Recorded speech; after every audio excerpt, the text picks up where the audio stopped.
Okey, alhamdulillah kita sampai dah dekat Realis Auto Center. Wow, Cik Amro, okey Cik Amro ah. Macam mana tengok bengkel dia?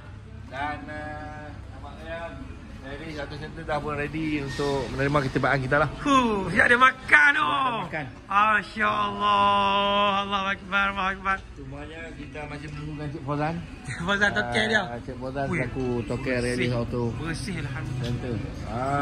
Nampak kedainya pun bersih. Ambil 2 pintu. 2 pintu. Makin maju. Sonok. Sonok nak jalan-jalan noh. Duk kolej pun bosan juga.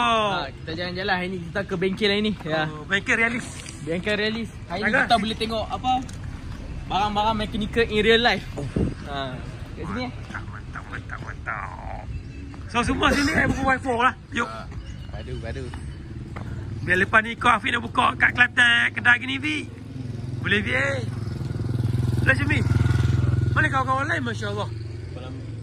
Allah Akbar. Ipon memang ah. Kan ada kuih depan tu. Ada kuih tak pasti. Ada kuih. Mahal kau nanti? Hah? Mahal.